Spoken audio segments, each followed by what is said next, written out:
Guys मान लो कि आप एक ऐसे घर में रह रहे हो जहां आपको छोड़कर हर कोई जिंदा नजर आ रहा है। आप हर एक के पास जाकर मदद मांग रहे हो, लेकिन वो आपको एक प्रेत आत्मा समझकर डर जाते हैं। ये महज एक कहानी नहीं है, एक हकीकत है। ये हकीकत आपको एक ऐसी गेम खेल के पता चलेगा जिसका नाम है वीजी बोर्ड। इस गेम के कुछ नियम होते हैं, लेकिन अगर आप उन्हें फॉलो नहीं करोगे फिर दूसरी दुनिया के कुछ लोग आकर आपके साथ एक खेल शुरू कर देंगे। फिर वही होगा, आप जिंदा लोगों से मदद की गुहार लगाते रहोगे और वो आपको महज एक प्रेत आत्मा समझेंगे। ये सब मैं आपको बस इसीलिए बता रहा हूँ क्योंकि ऐसी ही कुछ घटना हमारे देश के गुजरात में हुई थी। यहाँ के वडोदरा शहर में एक कपल ऐसे एक घर में चले गए थे जहाँ सब कुछ ठीक था, लेकिन उनकी सिर्फ एक गलत हरकत की वजह से आज तक वो कमरा बंद रखा गया है। लेकिन ये कमरा क्यों इतना श्रापित माना जाता है, आज हम इसी के बारे में बात करेंगे। लेकिन अब ये वीडियो शुरू करने से पहले ऐसे ही और हॉरर एंड मिस्टीरियस वीडियोस देखने के लिए सब्सक्राइब कर दीजिए इस चैनल को।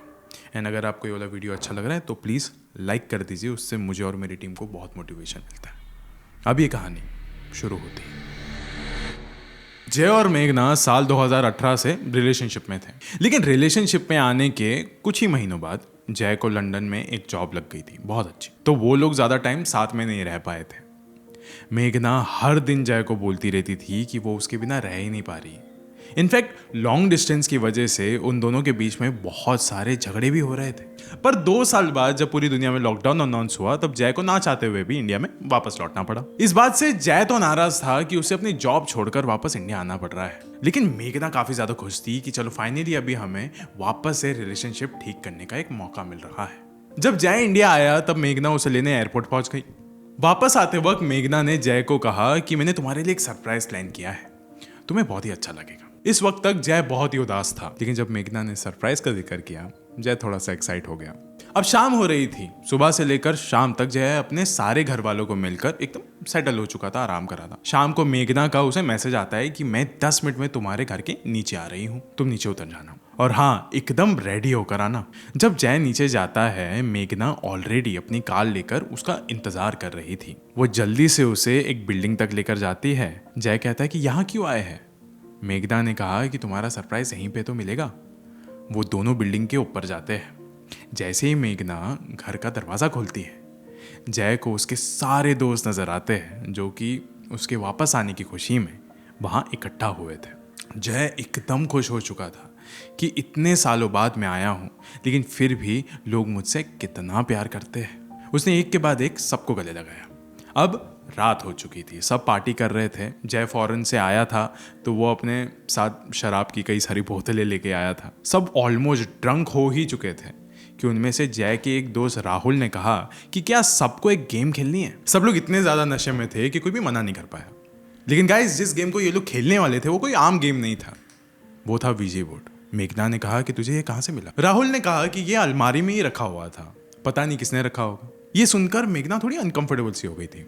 जय ने पूछा कि क्या हुआ, रखा होगा एयरबीएनबी वालों ने। मेघना ने कहा कि जय असल में ना सरप्राइज यही था कि मैंने ये अपार्टमेंट रेंट पे लिया है। तुम तो जानते ही हो कि मैं अहमदाबाद में रहती हूँ और हर बार तुमसे मिलने के लिए मुझे तकरीबन 10 दिन किसी होटल में रहना पड़ता था।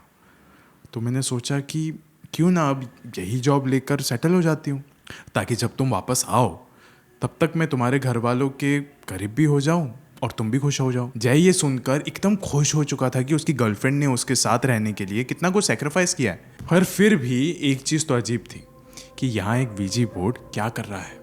सब लोग वीजी बोर्ड खेलने के लिए नीचे बैठ जाते हैं। आमतौर पर इस गेम के कुछ नियम रहते हैं, पर इनमें से किसी को भी वो पता नहीं था। बस अपने नशे में और मस्ती में वो मुर्दों का मजाक उड़ा रहे थे। मस्ती मस्ती में वो बोर्ड के ऊपर शराब गिरा रहे थे और स्पिरिट्स को बुलाने की कोशिश कर रहे थे। पर जब तकरीबन 10 से 15 मिनट हो चुके थे, उनको कुछ भी महसूस नहीं हो रहा था कि आसपास कुछ भी पैरानॉर्मल है, तब उनका इंटरेस्ट यहाँ से चला गया और पार्टी उन्होंने दोबारा शुरू कर दी। अब रात के तकरीबन 1:30 बज चुके थे। एक के बाद एक हर कोई निकल चुका था। अब घर में सिर्फ मेघना और जय थे। अब गाइस, जो कपल पिछले 2 साल से एक दूसरे से नहीं मिले हो, वो तो इसी मौके की तलाश करते हो, इंटीमेसी।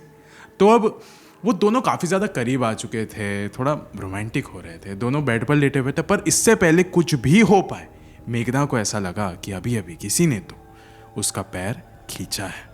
मेघना इस चीज़ को नज़रअंदाज कर देती है, लेकिन जब ये चीज़ उसके साथ दोबारा से होती है तब मेघना थोड़ी चौकन्ना हो जाती है कि ये सब कुछ हो क्या रहा है आधी रात में। जय ने भी उसे पूछा कि तुम बार बार अपने पैरों की ओर क्यों देख रहे हो, सब कुछ ठीक है? मेघना ने कहा कि पता नहीं, मुझे ऐसा लग रहा है कि जैसे कोई तो मेरे पैरों पे पहले नाखून मार रहा है और फिर उन्हें खींच रहा है।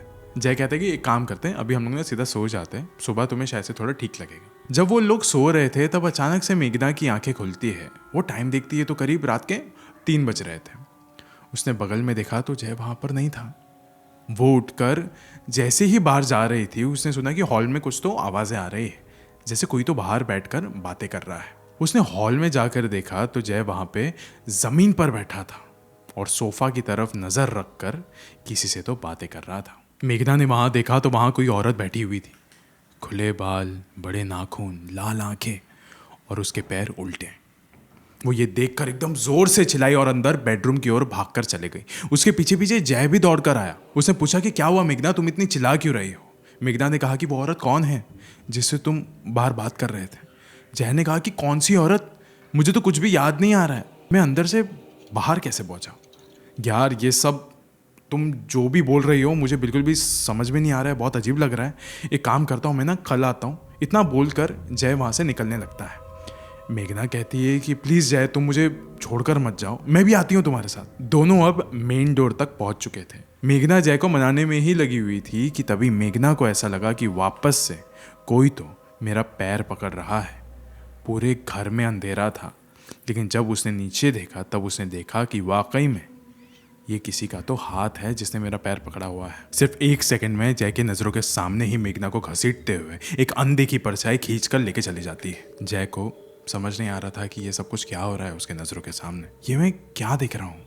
वो तुरंत बेडरूम की ओर भागते हुए जाता है, लेकिन अंदर से दरवाजा एकदम लॉक्ड हो चुका था। अंदर से कोई भी आवाज नहीं आ रही थी, मेघना की चिल्लाने की भी नहीं। जय दरवाजा पटक पटक कर थक चुका था। उसने सोचा कि मैं एक काम करता हूँ, मैं किसी को बुला कर लाता हूँ, ये सब कुछ बहुत ही ज्यादा अजीब हो रहा है। मेन डोर तक पहुंचते पहुंचते वो हर एक लाइट्स ऑन करते हुए जा रहा था। जैसे ही जय मेन डोर तक पहुंचा, उसके पीछे से बेडरूम का दरवाजा खुलता है। जय ने जब पलट कर देखा तब बेडरूम के अंदर अंधेरे में मेघना खड़ी थी। जय को देखे जा रही थी, लेकिन जय ने नोटिस किया कि मेघना थोड़ी सी अलग सी लग रही है। मेघना के बाल बिखरे हुए थे, उसके कपड़े भी बिखरे हुए थे, उसकी गर्दन थोड़ी सी टेढ़ी थी। उसे देखकर जय ने फौरन कहा कि मैं भाग नहीं रहा था बे, मैं तो मदद मांगने जा रहा था, छोड़ो ये सब, हम फौरन यहाँ से निकल जाते हैं। पर मेघना एकदम भी यहाँ से वहाँ नहीं हुई, एकदम वहीं पे खड़ी थी। जय फिर उसके तरफ आगे बढ़ा और उसे जाकर सीधा गले लगा लिया, लेकिन जब जय ने बेडरूम की तरफ देखा तब उसे मेघना एकदम बेहोशी की हालत में लेटी हुई नजर आई। जय तुरंत पीछे हट गया। फिर जय ने सोचा कि वो किस औरत को गले लगाया है फिर, अगर मेघना वहाँ पे है तो। फिर जब उसने इसके तरफ देखा तो ये वही औरत थी जो कि रात में सोफे के ऊपर बैठी हुई थी। अब सवाल ये था कि जय अपनी मेघना को कैसे बचाएगा। रात के 3 बजे जब पूरे घर में इतना ज़्यादा शोर हो रहा था तब जाहिर सी बात है कि अड़ोस पड़ोस वाले कंप्लेंट करते हैं, पर जब सबने इनका दरवाज़ा पीटना शुरू किया तब भी किसी ने भी दरवाज़ा नहीं खोला। सुबह तक ये वाली बात पूरे सोसाइटी में फैल चुकी थी कि इस वाले घर में रात भर कुछ तो हुआ है, किराएदार अंदर ही है पर खोल नहीं रहे। अब कुछ सरफिरे लोगों ने मिलके वो वाला दरवाज़ा ज़बरदस्ती से खोल दिया कि क्या पता अंदर लोग खतरे में हो। गाइस, जब वो लोग बेडरूम में पहुंचे तब उन्होंने देखा कि 2 लोग आंखें खोलकर सिर्फ एक दूसरे की तरफ देख रहे हैं और उन दोनों के बीच था वीजी बोर्ड। कैसे कैसे करके उन दोनों को होश में लाया गया, पर आखिर उस एक पर्टिकुलर मोमेंट के बाद क्या हुआ ये ना जय को याद है और ना ही मेघना को। इनफैक्ट उस एक दिन के बाद ही उन्होंने बोला दरवाज़ा हमेशा के लिए बंद कर दिया था और ना ही बिल्डिंग वालों ने उस घर को कभी भी किसी और को रेंट पर दिया। आज इस वीडियो के अंत में मैं आपसे बस इतना ही कहना चाहता हूँ कि चाहे आप भूत प्रेत में मानते हो या ना मानते हो, लेकिन उनका मजाक उड़ाना बिल्कुल भी सही नहीं है, वरना क्या पता अनजाने में आप मेघना और जय की तरह किसी ऐसी चीज़ को न्योता दे दो जो कि आपके बिल्कुल करीब रहना चाहती है। तो हमेशा ऐसी चीज़ों से 2 कदम की दूरी बनाए रखिए। शुक्रिया।